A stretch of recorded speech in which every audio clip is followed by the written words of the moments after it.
जय जय शङ्कर हर हर शङ्कर जय जय शङ्कर हर हर शङ्कर जय जय शङ्कर हर हर शङ्कर जय जय शङ्कर. மங்கள ஆரம்பம். தெய்வத்தின் குரல் 5ஆம் பாகம். தேவரும் தொழும் தெய்வம். அந்த ஸ்லோகத்திற்கு இந்த ஸ்லோகத்தின் அத்தாட்சி.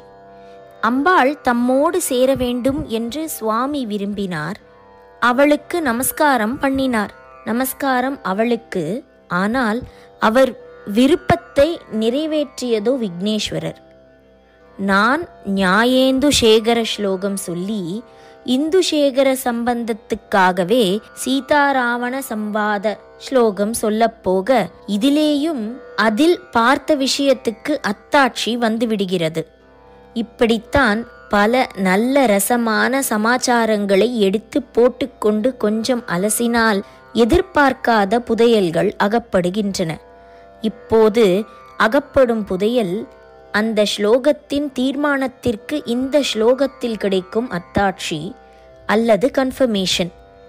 எந்த தேவதையை நாம் ஆராதித்தாலும் அந்த தேவதையும் தன்னுடைய அனுக்கிரக காரியத்துக்கு இடையூறு ஏற்படாமல் இருப்பதற்காக விக்னேஸ்வரரிடம்தான் போய் பிரார்த்தித்து கொண்டு நிற்குமாதலால் நாம் நேராக அவர் ஒருவரையே எந்த அபீஷ்டம் நிறைவேறுவதற்கும் ஆராதித்து விட்டால் போதும் என்று அந்த ஸ்லோகத்தில் பார்த்தோம்.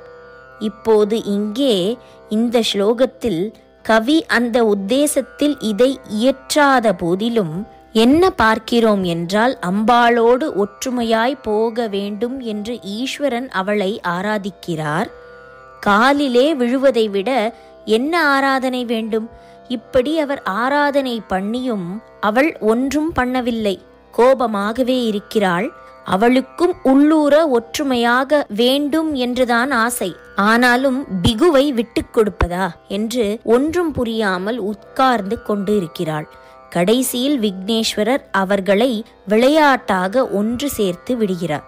அதாவது இவருக்கு ஆராதனை பண்ணாமல் அம்பாளைத்தான் ஈஸ்வரன் ஆராதித்த போதும் கூட அவள் அந்த ஆராதனா பலனை தராமல் இவர்தான் தந்திருக்கிறார். அதே மாதிரி ஈஸ்வரனை ஆராதனை பண்ணாமல் அதற்கு நேர்மாறாக அவள் கோபமாயிருந்தாலும் அவளுக்கு உள்ளூர ஆசை எப்படியாவது அவர் தன்னை சேர்த்து கொண்டு விட வேண்டும் என்பதுதான். ஈஸ்வரனிடம் சேரணும், ஈஸ்வரன் நம்மை சேர்த்து கொள்ளணும் என்று ஆசைப்படுவது ஆராதனை இல்லாமல் வேறே என்ன? வெளியில் கோபம், அவமரியாதை என்று அவள் காட்டினாலும் உள்ளே பிரியம், ஆராதனைதான் நிறைந்திருக்கிறது. அப்போது ஈஸ்வரனும் தாமாக அவளுடைய ஆராதனா பலனை கொடுத்து சேர்த்து கொள்ளவில்லை.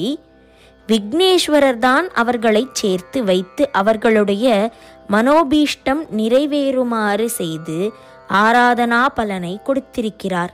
இதனால் இவரே எந்த பலனும் தரவல்லவர். இவர் ஒருத்தரை நாம் ஆராதித்தாலே போதும் என்று கன்ஃபார்ம் ஆகிவிடுகிறது அல்லவா?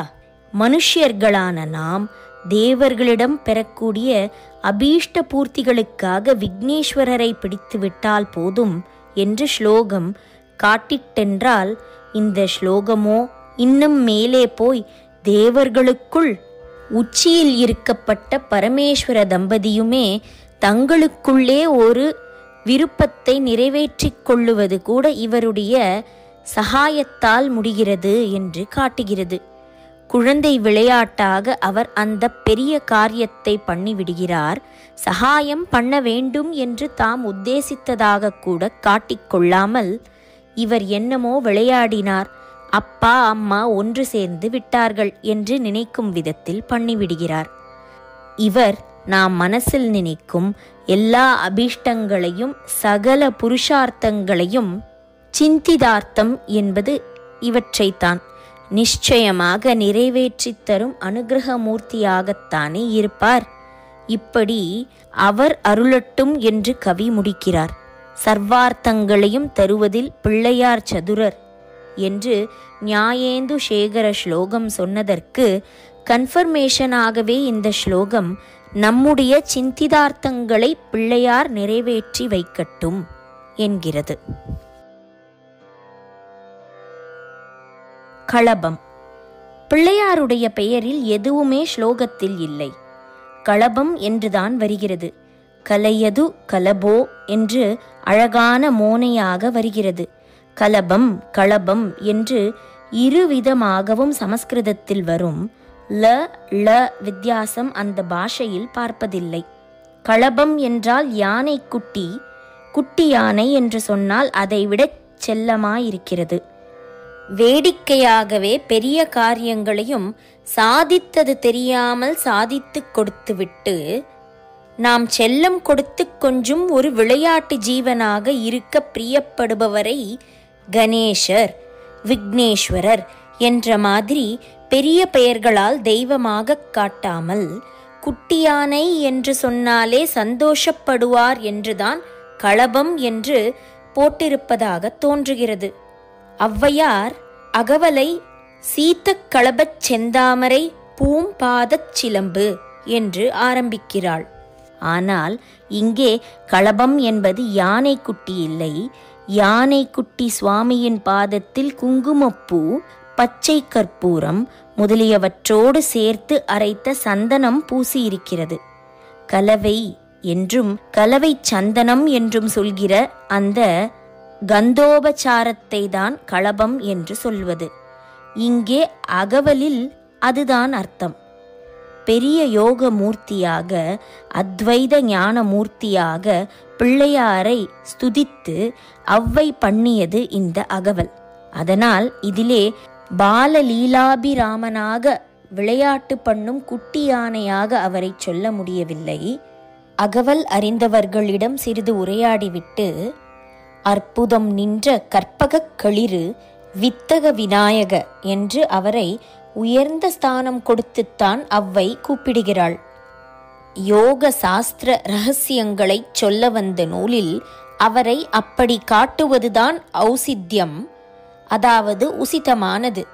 ஆனாலும் குட்டி யானையாக அவர் விளையாடி கொண்டிருப்பதையும் கொஞ்சம் கோடியாவது காட்டாமல் விடக்கூடாது என்று அவளுக்கு இருந்திருக்கும் போலிருக்கிறது. என்ன யோக சாஸ்திரம் எழுதினாலும் அவள் குழந்தைகளுக்கே ஆன பாட்டிக்கவி அல்லவா? குழந்தைகளுக்கு மிகவும் பிரியமான யானை குட்டியை மறைமுகமாகவாவது சொல்லாமல் விடக்கூடாது என்றே புரிஞ்சிக்கிறவா புரிஞ்சிக்கட்டும் என்று எடுத்த உடனேயே சீதக்களப என்று போட்டுவிட்டாள் என்று தோன்றுகிறது. ஜெய ஜெய சங்கர, ஹரஹர சங்கர. மகா பெரியவா சரணம். जय जय शङ्कर हर हर शङ्कर जय जय शङ्कर हर हर शङ्कर जय जय शङ्कर।